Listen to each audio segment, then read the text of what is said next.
Bab memaafkan dan berpaling dari orang-orang bodoh. Bab ini mulia sekali. Tentu berat bagi orang yang tidak menggunakan keimanan di saat dia harus memaafkan orang yang berbuat salah pada dia. Kalau kita berjalan dengan akal manusia, apalagi ditunggangi dengan bisikan-bisikan syaitan, kita akan berpikir, untuk apa saya maafkan? Dia sudah menggibah saya, dia sudah memfitnah saya, dia sudah menyakiti saya, dan apapun alasannya. Namun Islam, dia merupakan agama dari Sang Pencipta Allah Subhanahu wa Ta'ala, dan satu-satunya agama yang Allah ridhoi, sebagaimana Allah jelaskan dalam surah Al-Maidah surah nomor 5 ayat 3, potongan ayat 3, yang bunyinya al-yawma akmaltu lakum dinakum, hari ini aku sempurnakan agama kalian, wa atmamtu alaikum ni'mati, dan aku sempurnakan juga nikmatku pada kalian, wa raditu lakumul islam madina, dan aku ridho Islam sebagai agama kalian. Ini menjelaskan kepada kita sebagaimana Allah perintahkan, justru di saat itu kita disuruh memaafkan. Subhanallah, hasil survei di masa kita sekarang dengan berkembangnya teknologi, ternyata orang yang bisa mengontrol emosinya, orang yang bisa mudah memaafkan dan lapang dada, justru itu yang banyak selamat dari penyakit-penyakit kronis yang banyak menimpa orang di masa kita sekarang. Justru itu yang menjauhkan seseorang dari penuaan dini. Ya. Dan juga hubungan dia dengan Tuhannya Allah Subhanahu wa Ta'ala baik karena Allah perintahkan untuk itu, dan hubungan dengan manusia pun jadi baik. Dan di sini dikatakan bab memaafkan dan berpaling dari orang-orang bodoh. Maksudnya orang-orang yang menggunjing kita, yang memfitnah kita, menyakiti kita, orang bodoh. Mereka itu orang-orang yang tidak faham. Kalau mereka faham, mereka tidak akan melakukannya. Mereka justru sangat bodoh karena mengikuti hawa nafsunya, yang nanti akhirnya Allah akan murka dengan dia sebagai pencipta, karena Allah larang orang untuk melakukan perbuatan-perbuatan tersebut, menggunjing, memfitnah, menyakiti orang lain, dan segala macam jenis-jenisnya, atau jenis-jenis yang serupa dengan itu dari pelanggaran, kayak memukul, mencaci, mencerca, dan seterusnya. Dan juga dia akan merusak hubungan dia dengan manusia. Orang yang dia gunjing, orang yang dia fitnah, orang yang dia sakiti, itu akan membenci dia. Dan orang-orang yang disakitin ini punya masa, punya keluarga, punya teman-teman yang bisa dia pengaruhi juga untuk membenci orang tersebut. Oleh karena itu, apa manfaatnya? Nabi SAW mengajarkan kepada kita banyak contoh dalam kehidupan beliau SAW. Beliau sangat jauh dari emosional, dendam, ya. Kemudian juga putus asa, ya, yang biasanya muncul justru karena permasalahan-permasalahan seperti ini. Jadi seperti orang karena disakitin maka dendam, balaslah kebodohan dengan kebodohan. Nabi SAW tidak pernah lakukan itu. Wahsy saja yang sudah jelas membunuh pamannya di perang Uhud, masuk Islam, membebaskan kota Mekah, Nabi SAW menerimanya. Abdullah bin Abi Syarh, sepupunya Utsman bin Affan yang masuk Islam, kemudian dia menjadi penulis wahyu Nabi, lalu kemudian dia murtad dan dia mengiklankan kemurtadannya di Mekah, dan dia mengatakan semua yang saya tulis dari ayat-ayat Al-Quran yang Muhammad suruh itu saya palsukan. Lalu Nabi SAW mengatakan sungguh dia telah berdusta, dia tidak mengarang-arangnya karena wahyu menyampaikan itu benar, dia hanya ingin mengacaukan saja. Namun pembebasan kota Mekah juga masuk Islam. Hindun yang sangat membenci Islam, pembebasan kota Mekah juga masuk Islam dan diterima oleh Nabi SAW. Ada orang Badui pernah datang, menarik dengan keras imamah dan baju Nabi SAW sambil berkata kasar, berikanlah harta Allah yang dipercayakan kepadamu untukku. Nabi SAW sambut dengan senyum. Jadi ternyata sifat seperti ini karakter seorang mukmin, bukan menandakan dia lemah, tapi justru dia tidak menanggapi kebodohan orang-orang dengan kebodohan juga. Kalau seandainya ada orang yang menggunjing kita, lalu kita balas dengan gunjing, dia buruk, dia berdosa, dia dibenci, sama juga kita. Kalau dia memfitnah, lalu kita ikut juga memfitnah, maka sama saja posisi kita, tidak ada bedanya satu sama yang lain. Kalau dia menyakiti, kita juga menyakiti, sama saja. Ya. Bahkan dalam sebuah hadis, ya, dikatakan kalau seandainya seseorang itu terzalimi di dunia, kemudian dia tidak membalasnya, maka dia akan mengambil haknya sempurna pada hari kiamat nanti. Kalau dia sempat membalas, maka Allah akan melihat kadar balasan dia. Apakah kadar balasan dia itu sesuai dengan serangan yang datang kepada dia? Kalau misalnya balance, berimbang, maka selesai, impas. Yang menzalimi tidak akan dituntut, yang juga terzalimi tidak akan dituntut karena sudah membalas di dunia. Tapi sebaliknya, kalau seandainya orang yang disakiti ini di dunia membalas lebih besar daripada serangan yang sampai kepadanya, misal si B mencaci, menggunjing si A, lalu si A membalas dengan membunuh si B, kan membunuh lebih besar daripada menggunjing. Maka pada hari kiamat dia justru yang akan dituntut oleh Allah karena hukuman yang diberikan kepada orang yang menyakiti dia itu lebih besar. Coba Anda bayangkan, artinya tidak ada sesuatu yang sia-sia. Kalau ada seseorang menyakiti Anda, justru itu aset amal jariah Anda. Mungkin dari situ Anda akan menambah derajat yang tinggi di surga. Ini judul babnya, bab yang mulia, bab memaafkan dan berpaling dari orang-orang bodoh. Kita coba dengarkan teman-teman sekalian dalil-dalil yang diangkat oleh Imam Nawawi rahimahullah. Dimulai dari surah Al-A'raf ayat 199 beliau angkat, yang berbunyi firman Allah Subhanahu wa taala, khudil afwa wa'mur bil urfi wa'arid 'anil jahilin. Ini sesuai dengan judul ya. Artinya, jadilah pemaaf wahai Muhammad dan suruh umatmu juga. Dan suruhlah orang mengerjakan yang baik atau ma'ruf, serta berpalinglah dari orang-orang bodoh. Nah, ini 3 pesan ilahi dalam ayat ini. Surah Al-A'raf 199. Perhatikan pesan Allah, khudil afwa. Jadilah selalu pemaaf. Tenangkan diri Anda. Anggap itu angin lalu. Memaafkan antara kita dengan Tuhan Allah Subhanahu wa taala. Dan Allah ingin kita seperti itu. Kita kan awet muda. Kita akan jauh dari penyakit-penyakit kronis. Kita dapat pahala. Dan juga kita bisa meraih hati orang-orang justru yang menyakiti kita. Mungkin dia menjadi penyebab hidayahnya. Disuruh dalam ayat ini, atau Allah SWT menyuruh Nabi Muhammad SAW, dan sekaligus untuk orang-orang beriman. Khudil afu. Jadilah pemaaf itu. Pesan yang kedua. Wa'mur bil urfi. Perintahkan orang untuk berbuat kebaikan. Ingatkan baik-baik. Yang kamu lakukan ini salah loh. Jangan. Allah marah. Allah larang. Islam melarang. Nanti akhirnya orang-orang akan menjauh dari kamu. Walaupun dia emosional. Kita dengan tenang. Wa'mur bil urf. Perintahkan kebaikan-kebaikan. Kalau orang berbuat jahat sama kita, motivasi dia untuk sadar. Yang ketiga pesannya, wa'arid 'anil jahilin. Jauhi orang-orang yang bodoh, berpaling saja. Kalau sudah dinasihatin, kita nggak balas, tetap aja dia sibuk mencari kesalahan kita. Udah arid, tinggalkan saja. Tak usah tanggapin. Ada orang di zaman kita sekarang, subhanallah, sibuk. Dia diserang di media, dia balas juga di media. Akhirnya, dua-duanya buruk. Coba Anda ambil resep sederhana. Jangan ditanggapin. Tidak usah ditanggapin. Anda punya akun media, Anda tinggal berikan gambaran kalau Anda tidak seperti itu. Selesai. Kalau Anda pun benar apa yang mereka ucapkan, kesempatan itu teguran. Anda jadikan bahan untuk Anda taubat kepada Allah SWT. Anda perbaiki, taubat kepada Allah, selesai. Kata Nabi SAW, at-taubatu jubbu ma qablaha. Taubat akan menghapuskan semua kesalahan yang lalu, termasuk bekas-bekasnya. Artinya, Allah Azza wa Jalla akan, ya, dengan kita taubat, akan memperbaiki keadaan itu. Walaupun tadinya kita salah. Jadi sederhana. Ayat yang kedua, surah Al-Hijr ayat 85. Allah juga memerintahkan Nabi Muhammad SAW, fasfahis safhal jamil. Maka maafkanlah mereka dengan cara yang baik. Nah, ini juga pesan penting ini ya. Safhal jamil maksudnya pemaafan yang baik. Bukan, udah saya maafin. Enggak. Alhamdulillah. Kalau kamu sudah menyadari kesalahan kamu, saya maafin. Tulus dari hati karena Allah.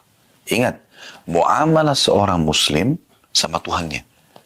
Di depan dia ini hanya sebab-sebab yang Allah datangkan. Ada tetangga yang menyakiti dia, ada teman yang menyakiti dia, pasangan hidup menyakiti dia. Allah mendatangkan mereka-mereka ini sebagai sebab. Seorang sahabat Nabi di Mekah, pada saat lagi disiksa oleh orang-orang Quraisy dan dia kesakitan. Maka orang-orang Quraisy ada yang mengatakan, ya, sesungguhnya kami menyiksa kalian karena kalian berbeda dengan agama kami. Jawaban mereka sederhana. Ketahuilah, yang membuat kalian seperti ini, kata si muslimah, ya, adalah Allah. Allah sedang menguji iman kami. Allah datangkan orang-orang untuk menguji iman kita. Tidak semuanya kehidupan mulus. Ada saja cobaan-cobaan yang datang. Tapi Allah memberikan kita cara. Fasfahis safal jamil. Ya. Maafkan dengan cara yang baik. Rangkul permintaan maaf. Rangkul taubatnya seseorang. Ya. Pengembalian hak Anda walaupun sudah berlalu dengan baik. Ingat, itu perintah Sang Pencipta Allah. Kita bermuamalah dengan Allah Subhanahu wa Ta'ala yang selalu menilai hamba-hambanya dan mengawasinya. Sifat Allah Al-Hayyul Qayyum, Maha hidup dan selalu mengurus hamba-hambanya. Raqib, sangat mengawasi dan teliti. Allah itu teliti sekali. Jangan khawatir atas balasan Allah Subhanahu wa Ta'ala. Saya pernah menyampaikan kisah bagaimana Abdullah bin Abbas radhiyallahu anhu. Beliau pernah satu waktu menggunakan jubah baru lalu dicaci maki oleh seseorang tanpa sebab. Ketemu di jalan tiba-tiba, mentang-mentang kamu itu keturunan keluarga Rasulullah, mentang-mentang kau sahabat Nabi, mentang-mentang. Abdullah bin Abbas diam, tidak jauh. Orang-orang di sekitarnya sudah jengkel nih, murid-muridnya segala macam. Ini siapa orang ini? Mencaci maki seorang ulamanya, sahabat dan ulamanya muslimin, keluarga Nabi SAW. Ini nggak masuk akal. Tapi karena Abdullah bin Abbas diam, mereka juga diam. Setelah selesai, karena orang itu nggak ditanggapin, maka habis kosakata dia. Kapan pertengkaran dan keributan akan terus berlanjut kalau Anda tanggapin kan?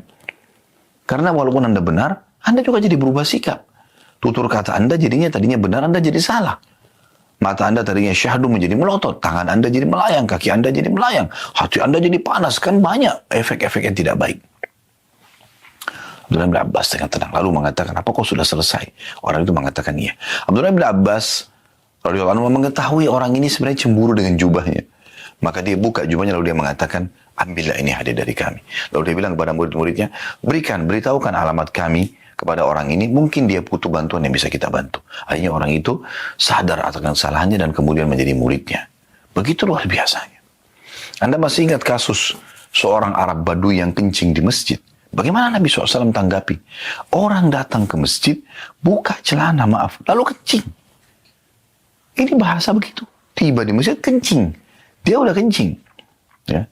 Maka hampir semua sahabat berdiri ingin menghajar orang ini. Ingin menghukumnya. Nabi SAW memberikan isyarat agar mereka tenang. Ya. Kemudian, beliau cuma mengatakan, ambilkanlah satu bejana air. Kemudian tuangkan di tempat dia kencing. Artinya kan dia sudah kencing orang itu. Kemudian dalam riwayat lain kata Nabi SAW sambil mendekati orang tersebut, sungguhnya ini adalah rumah Allah. Tidak layak untuk perbuatan seperti ini. Apa kata orang tersebut? Ya Allah rahmatilah aku. Dan Muhammad jangan rahmati selain kami. Karena sentuhan yang luar biasa. Memang begitu, seorang muslim menjadi seorang marketing. Produk yang kita tawarkan Islam. Produk yang kita tawarkan Islam. Kita sedang menawarkan Islam kepada orang lain. Menunjukkan bagaimana Islam itu secara akhlak, secara adab, ya, secara keyakinan atau akidah, hukum-hukum fikih yang diterapkan. Kita tunjukkan kepada mereka sehingga mereka bisa mendapatkan hidayah. Itu target kita. Islam tidak pernah mengajarkan pengikutnya, oh ini kafir, benci dia. Enggak, dakwahi dia. Lalu apa kata Allah dalam Al-Quran? Ud'u ila sabil rabbika bil hikmah. Berdakwalah kamu. Yang didakwai siapa? Orang yang masih bodoh kan? Orang yang masih salah kan? Orang yang melakukan pelanggaran kan? Allah mengatakan, berdakwalah hai Muhammad, ya, di jalan Tuhanmu. Bil hikmah, dengan bijaksana, dengan santun dan sopan. Ya. Wal mau'izatil hasanah, dan peringatan-peringatan yang baik. Sebelum Anda berikan ancaman orang kalau tinggalkan sholat akan dihukum begini dan begitu, Anda sampaikan dulu motivasi orang yang mengerjakan sholat. Dapat apa sih? Motivasi agar orang itu kalau jujur mendapatkan apa? Motivasi orang yang bersedekah dapat apa? Orang haji dan umrah dapat apa? Jangan langsung masuk ke ancaman. Targib dulu. Tarik orang untuk bisa masuk mendengarkan dan menerima agama ini. Baru kemudian Anda ya masuk dalam tarhib, ancaman kalau orang itu sudah tidak mau dengar. Sudah begitu perintah. Ya. Jadi Allah Subhanahu wa Ta'ala memerintahkan kita agar seperti itu, berbuat baik. Mendakwahi mereka. Lalu Allah mengatakan, wajadilhum billati hiya ahsan. Dan kalaupun kau berdebat dengan cara yang baik. Tetap baik. Bukan cuma itu teman-teman sekalian, kita disuruh berbuat baik di kancah peperangan, di kancah jihad. Musuh sudah keluar dengan senjata. Kata Nabi SAW, kalau kalian harus membunuh, bunuhlah dengan cara yang santun. Bagaimana bunuh santun? Orang main tebas leher, orang main potong, tusuk badan. Tapi maksudnya adalah kalau harus membunuh-bunuh, setelah itu tidak ada mutilasi. Kata Nabi SAW, jangan membakar. Karena yang boleh membakar hanya pemilik api itu. Allah Azza wa Jalla. Gak boleh. Gitu kan? Begitu luar biasa. Dan kata Nabi SAW, dan juga kalau kalian sembelih-sembelihlah dengan cara yang baik. Tajamkan pisau kalian. Buatlah tenang hewan sembelihan kalian. Hewan. Bentar lagi juga dipotong, dimakan dagingnya. Tapi disuruh berbuat baik. Pernah ada seorang sahabat mau menyembelih dombanya, ditidurkan di tanah. Lalu kemudian perutnya diinjak domba itu. Lalu dia asap pisaunya sambil domba itu melihatnya. Kata Nabi SAW, apa kau ingin membunuhnya 2 kali? Kenapa kau nggak lakukan sebelumnya? Kenapa tidak asap pisau di tempat lain? Jangan perlihatkan kepada dia. Efek-efeknya banyak. Karena dia stres, hewan itu bisa berontak dan lari, atau melawan, atau bahkan bisa membuat dagingnya jadi keras. Itu efek. Ya. Beda sekali dengan hewan sembelihan yang kita buat tenang. Nah, itu contoh. Pada hewan pun seperti itu. Umar bin Khattab radhiyallahu anhu pernah dikirim surat oleh Amr bin As dari Mesir. Pada saat Mesir sudah ditaklukkan, ada jalur air yang ingin dibuat oleh Amr bin As dari Sungai Nil menuju ke masyarakat Mesir, supaya masyarakat Kairo tepatnya, supaya air lebih gampang mereka raih daripada mereka harus menuju ke Sungai Nil. Maka beliau nyurat kepada Umar bin Khattab minta izin. Apa jawaban Umar radhiyallahu anhu? Saya khawatir, hai Amr, engkau akan membebankan tanah di atas kemampuannya. Tanah aja disayang. Tanah. Tapi dia, subhanallah, dengan keimanannya memahami masalah itu. Perhatikan bagaimana luar biasanya.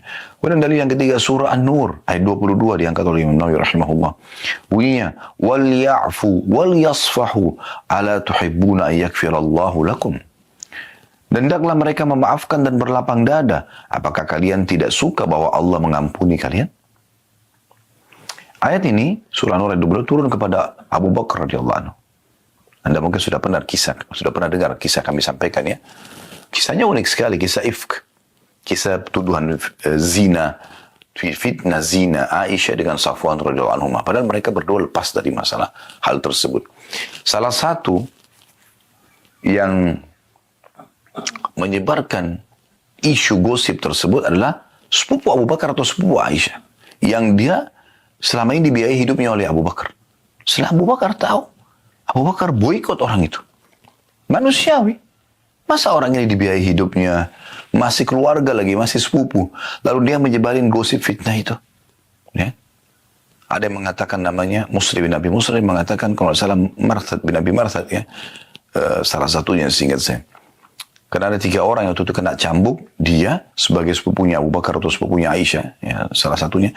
Kemudian yang kedua Hamna binti Jahash, ini adalah iparnya Nabi SAW, ya, saudaranya Zainab binti Jahash. Dan yang ketiga penyairnya Nabi Hasan bin Thabit, radhiyallahu anhu majma'in. Mereka juga ikut sebarin gosip tersebut gitu. Tapi pada saat itu Abu Bakar akhirnya mengambil satu keputusan. Ini orang nggak tahu diri, udah dibantu, ya, masih kerabat, ngapain sebarin gosip tanpa memastikan? Akhirnya Abu Bakar memboikot. Mulai sekarang tidak ada bantuan lagi buat kamu. Apa yang terjadi? Allah Subhanahu wa taala turunkan surah An-Nur ayat 22. Ya, kalau dari awal ayat tentunya, dan janganlah orang-orang yang Allah berikan kelebihan harta kepada mereka mengatakan kepada sana kerabatnya. Ya. Kalau Ya. Mereka tidak akan dimaafkan. Kita bisa lihat surah An-Nur ya. Saya coba buka ayat lengkapnya.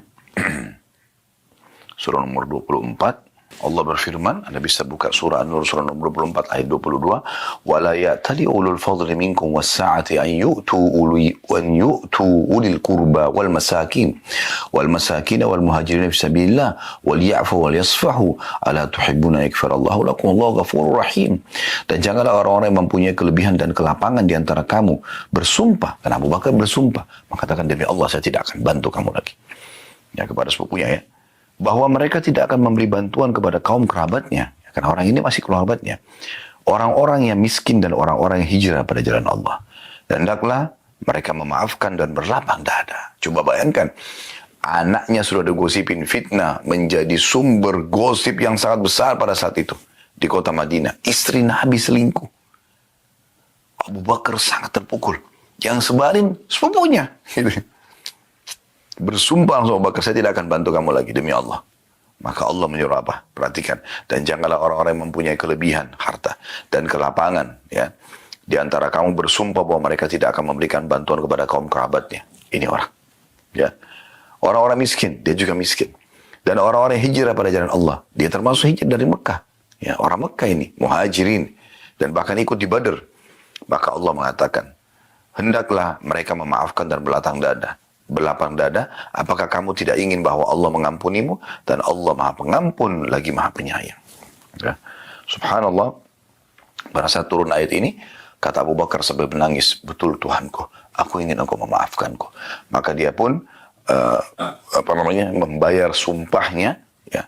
Kemudian setelah itu dia kembali memberikan bantuan kepada sepupunya yang tadi, ya, menyebarin gosip, ya, dan dia maafkan. Dan tentu dia tetap kena hukuman sepupunya Abu Bakar itu, ya. Kena cambuk, menyebarin gosip 80 derah gitu. Nah, ini poin yang luar biasa. Kemudian selanjutnya teman-teman sekalian, surah Al-Imran ayat 134 yang diangkat oleh beliau. Yang bunyinya, وَالْعَافِينَ عَنِ النَّاسِ وَاللَّهُ يُحِبُّ الْمُحْسِنِينَ. Dan orang-orang yang suka memaafkan kesalahan orang lain. Dan Allah mencintai orang-orang yang berbuat kebaikan. Ya. Jadi di sini Allah mengatakan, وَالْعَافِينَ عَنِ النَّاسِ. Yang suka memaafkan banyak manusia, bukan hanya satu orang, ya, banyak orang, berulang kali terjadi dalam hidupnya, mudah sekali memaafkan, sudahlah, gitu lah. Tapi tetap, ya, dia akan mendapatkan haknya di sisi Allah Subhanahu Wa Taala. Ya. Dan Allah menyukai orang-orang yang berbuat kebaikan. Kebaikan maksud di sini diantaranya adalah memaafkan orang. Kemudian surah Asy-Syura, ini dari Al-Quran yang terakhir yang diangkat oleh beliau, ayat 43. Yang bunyinya, wala man sabara wa ghafara inna dzalika lamin azmil umur. Tetapi barang siapa yang bersabar dan memaafkan, sesungguhnya yang demikian itu termasuk perbuatan yang mulia. Barang siapa yang bersabar gangguan orang dan memaafkan, sudahlah, gitulah. Orang bodoh, orang nggak paham. Maka sesungguhnya, ya, itu termasuk perbuatan yang mulia. Lalu kata Imam Nawawi rahimahullah di sini, dan ayat-ayat dalam bab ini cukup banyak dan dikenal. Kita akan masuk ke hadis pertama, saudaraku seiman, dalam bab ini, bab 75, bab memaafkan dan berpaling dari orang-orang bodoh, hadis nomor 648 dari awal belajar. Betul, alhamdulillah kita sudah mempelajari 648 hadis, bahkan lebih daripada itu, karena terkadang dalam satu urut nomor seperti ini ada beberapa hadis atau beberapa riwayat. Hadis ini berbunyi dari Aisyah radhiyallahu anha. Beliau berkata kepada Nabi SAW, "Hal ata 'alaika yawmun kana ashadda min yawmi Uhud?" Qala laqad lakitu min qaumiki wa kana ashaddu ma lakitu minhum yawm al-'aqabah. إذ عرضت نفسي على ابن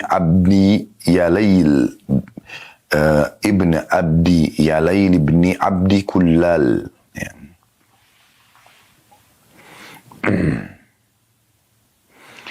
فلم يجبني إلى ما أردت فانطلقت وأنا مهموم على وجهي فلم أستفيق إلا وأنا بقرن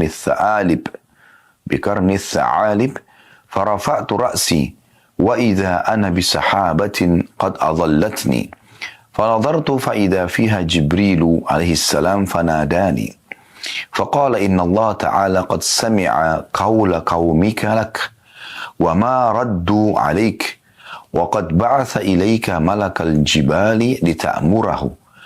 لتأمره بما شئت فيهم فناداني ملك الجبال فسلم علي ثم قال يا محمد إن الله قد سمع قول قومك لك وأنا ملك الجبال وقد بعثني ربي إليك لتأمرني بأمرك فما شئت إن شئت أطبقت عليهم الأخشبين فقال النبي صلى الله عليه وسلم بل أرجو أن يخرج الله من أصلابهم من يعبد الله وحده لا يشرك به شيئا.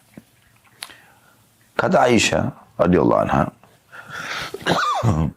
mohon maaf, apakah engkau pernah mengalami suatu hari yang lebih berat daripada perang Uhud?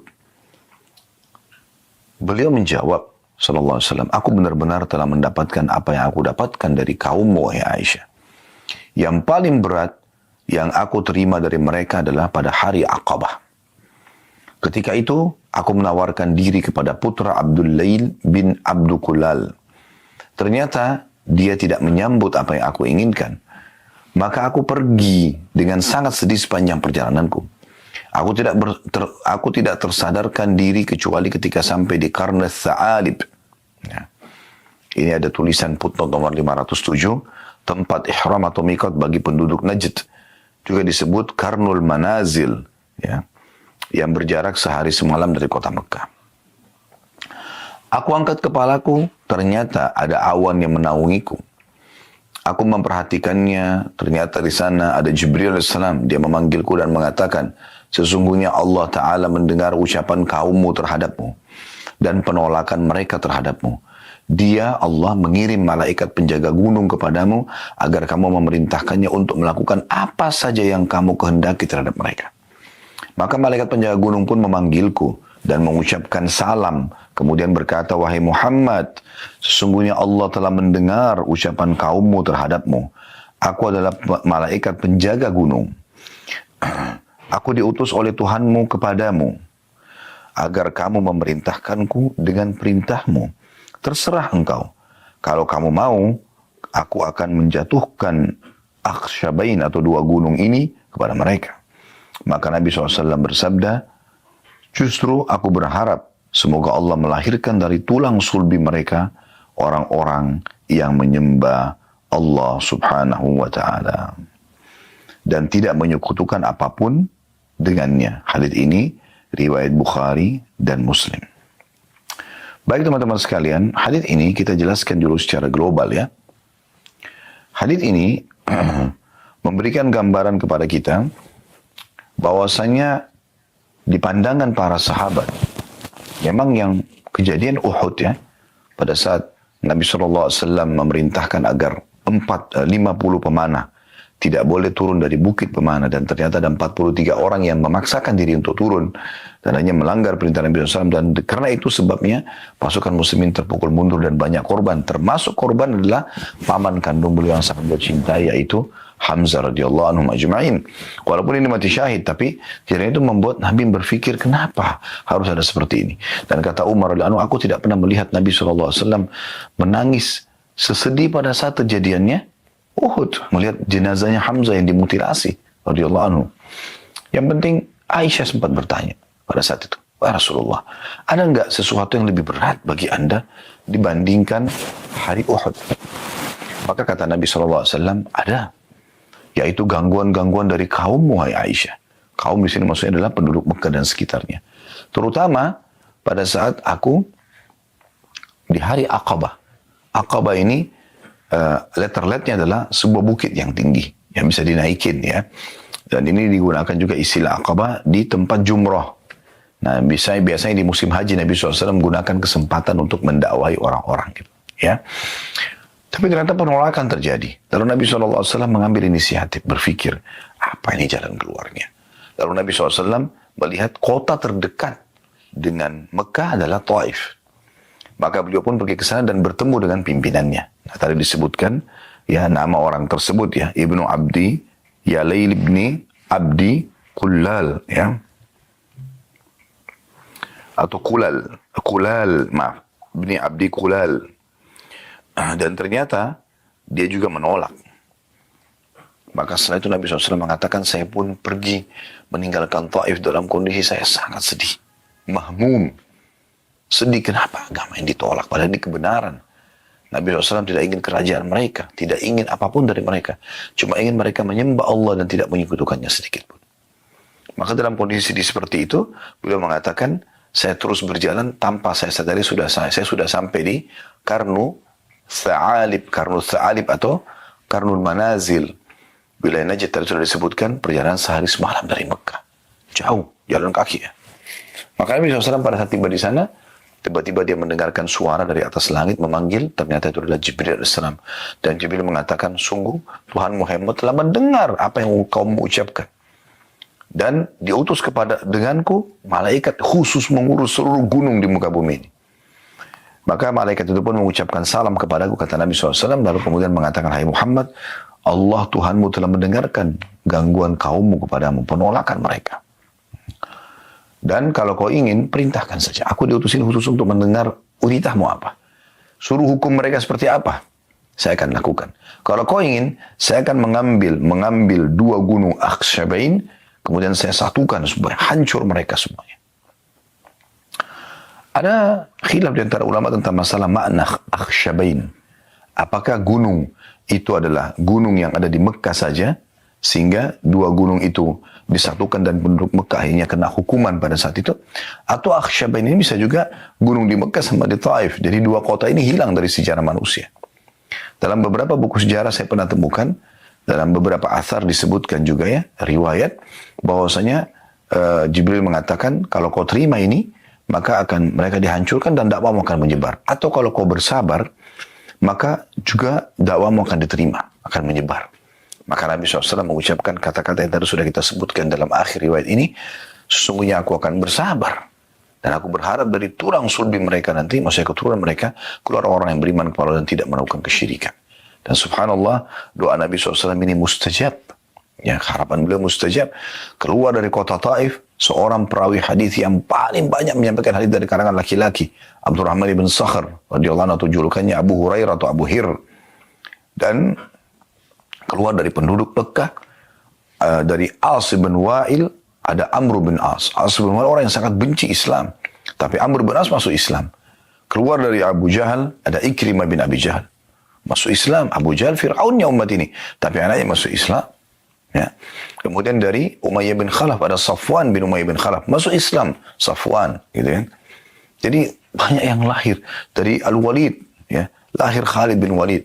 Mereka orang-orang yang benci dengan Islam, ayah-ayah mereka, tapi dari keturunannya keluar orang yang beriman kepada Allah Subhanahu wa taala. Baik, kita langsung masuk saja ke pelajaran pertama dari hadis. Pelajaran pertama, bahwasanya setiap orang beriman pasti akan diuji. Tidak ada orang beriman tidak diuji. Bahkan dalam sebuah hadis kata Nabi SAW, idza habballahu 'abdan ibtalah. Kalau Allah cinta seorang hamba, Allah akan uji dia. Lalu apa manfaatnya Ustaz orang diuji? Kan gak enak orang terganggu. Baik, tujuannya banyak, hikmahnya banyak. Di antaranya adalah Anda akan menyadari kalau Anda punya Tuhan. Dan itu adalah panggilan yang sangat cepat agar Anda segera kembali ke Tuhan Anda. Karena kita kalau lagi sakit, diganggu orang, kita jadi lebih gampang untuk wudu, sholat, tunduk kepada Allah, minta agar diberikan jalan keluar. Itu tidak bisa kita dapatkan kalau lagi tidak ada masalah. Sulit sekali. Saya pernah hadapin masalah, mudah sekali kita netesin air mata kalau kita sedang hadapi masalah dan kita berdoa kepada Allah. Tapi kalau lagi tenang-tenang saja, kita mau menangis susah gitu kan. Sementara menangis, karena Allah SWT bagian daripada ibadah. Bahkan kata Nabi SAW, di antara 7 golongan yang akan Allah naungi pada hari kiamat, tidak ada naungan kecuali dengannya adalah seseorang yang mengingat Allah sendiri lalu dia meneteskan air mata. Dan kata Nabi SAW, tidak akan tersentuh api 2 mata yang menangis karena Allah Subhanahu Wa Taala. Ini luar biasa gitu. Dan Nabi SAW berlindung dari mata yang tidak pernah meneteskan air mata. Wa min ainin la tadma. Dan jangan sampai Allah mataku ini tidak pernah menangis gitu. Itu subhanallah, kalau ada masalah kita bisa kita bisa rasakan dan mendapatkan itu. Kenikmatan yang mahal sekali. Jadi kita tahu kita punya Tuhan dan akhirnya kita kembali kepadanya. Pelajaran yang lain, Anda jadi meringkas umur Anda di atas ketaatan. Kalau orang kalau lagi ada masalah, dia sulit untuk berbuat dosa. Dosa itu kan terjadi kalau orang lagi banyak waktu lowongnya. Ya, lagi santai. Tapi kalau orang sakit, lagi ada masalah, dia tidak akan melakukan dosa. Dia ingin keluar dari permasalahannya, dia ingin mendapatkan solusinya. Kemudian yang ketiga, hikmah yang Anda bisa ambil dari masalah-masalah yang sedang terjadi dari ujian itu adalah Anda jadi ambil pelajaran dan dapat pengalaman hidup. Ya, ternyata ada orang yang berbuat begini dan kalian kita tidak terjerumus lagi. Kan jadi pelajaran. Dan itu mahal sekali. Tidak selamanya pelajaran itu teori, tapi bisa praktek lapangan. Kan gitu. Supaya Anda tidak jatuh di lubang 2 kali sebagaimana sabda Nabi SAW. Jadi banyak faedah yang bisa kita ambil. Ini yang pertama. Faedah kedua dari hadis. Ya. Dan itu tentu di sini diambil bagaimana Nabi SAW aja diuji. Ya. Faedah yang kedua dari hadis. Dakwah itu tidak selamanya diterima. Ada dakwah yang kita sampaikan diterima, ada dakwah tidak diterima. Itu umum. Tergantung hidayah dari Allah Subhanahu Wa Taala. Tapi tugas kita menyampaikan. Saya hanya bisa menyampaikan seperti ini kepada Bapak Ibu sekalian. Saya nggak bisa paksakan. Anda mau dengar, Alhamdulillah. Anda mau ambil ilmunya, Alhamdulillah. Itu manfaat buat Anda. Dan saya juga senang. Karena saya bisa mendapatkan pahala dari situ. Tapi kalau Anda tidak mau, saya nggak mungkin paksakan. Gitu kan? Tugas kita hanya menyampaikan. Semua nabi-nabi menyampaikan dan diceritakan dalam Al-Quran. Mereka hanya balagul mubin. Menyampaikan saja. Dengan kejelasan. Selebihnya orang terima, tidak ada masalah. Itu hak mereka. Ya. Jadi dakwah itu tugasnya hanya menyampaikan. Bukan penerimaan. Penyampaian. Kalau Anda berdakwah targetnya penerimaan. Kalau orang tidak terima, Anda jengkel. Tapi kalau Anda penyampaiannya, Anda tujuannya berdakwah untuk penyampaian informasi, maka sudah cukup. Dan ini karunia dari Allah Subhanahu wa taala kepada kita sehingga kita nggak harus memaksa orang atau sampai orang itu dapat hidayah. Mohon maaf. Kemudian pelajaran yang ketiga yang bisa kita ambil tentunya ya dari masalah ini, bagaimana orang mukmin beriman kepada adanya malaikat. Adanya malaikat. Ya. Malaikat ini makhluk Allah SWT dan rukun iman kita yang kedua, mereka ada. Dan semua ini yang kita bisa lihat, pergantian siang malam, ya, fenomena setiap hari bisa saat kita lihat. Musim yang berganti, ya. Bukan di Indonesia sekarang musim hujan, di Turki sekarang musim dingin dan ada salju, gitu kan. Musim-musim pasti ada yang atur, nggak mungkin. Hujan itu datang satu tempat, turun hujan. Kemudian habis itu berhenti. Siapa yang mengatur kadarnya? Allah SWT menentukan, tapi Allah suruh malaikat yang mengatur dan menjalankan semua itu. Populasi manusia, hewan-hewan, segala macam hal diatur oleh malaikat. Termasuk gunung-gunung. Ya. Di sini disebutkan ada malaikat penjaga gunung. Dan dia diperintahkan khusus ya, oleh Allah SWT untuk menghukum orang-orang yang menolak dakwah Nabi SAW. Pelajaran keempat, lembutnya hati Nabi SAW, baiknya akhlaknya, ya, dan pemaafnya beliau. Ini saksi bahasa. Bagaimana beliau sudah disakitin, ditolak dakwanya, sakit hati, mahmum, merasa sedih, ditolak dakwanya. Bahkan dalam beberapa buku sirah disebutkan, buku sejarah, kalau pada saat ditolak dakwah beliau SAW di Taif, itu dilempari dengan batu. Setiap kali beliau jalan, kaki yang diangkat dilemparin batu, ya, jadi berdarah. Keluar dari kota Taif, ditutup pintu gerbang, seperti orang terusir, ditolak. Tapi beliau masih berharap hidayah sampai kepada mereka. Karena bagi beliau ini adalah orang-orang yang bodoh, belum faham. Begitu mulianya akhlak Nabi SAW. Ini luar biasa. Gitu kan? Yang kelima, bagaimana seseorang itu dianjurkan agar selalu mendahulukan doa yang baik. Jangan ucapkan yang buruk. Mulai dari diri kita sendiri. Diri kita sendiri. Ya Allah, berikan aku hidayah. Ya Allah, mudahkan aku supaya beribadah kepadamu. Ya Allah, jauhkan dariku sifat ini misalnya. Selalu ucapkan yang baik kepada istri, kepada suami. Semoga Allah berikan hidayah. Semoga Allah mudahkan. Semoga Allah begini dan begitu. Kepada anak-anak. Jangan selalu nakal-nakal. Anak-anak aktif. Jangan selalu nakal. Kepada kendaraan kita, kepada harta kita. Kata Nabi SAW, jangan ucapkan perkataan buruk buat diri kalian, harta kalian dan keluarga kalian, sehingga malaikat lewat mengaminkan dan terjadi. Jangan. Ini penting untuk digarisbawahi. Dan ini diambil dari potongan terakhir dari hadis. Bagaimana Nabi SAW mendoakan agar mereka dapat hidayah. Mereka dapat hidayah. Ini penting. Ya.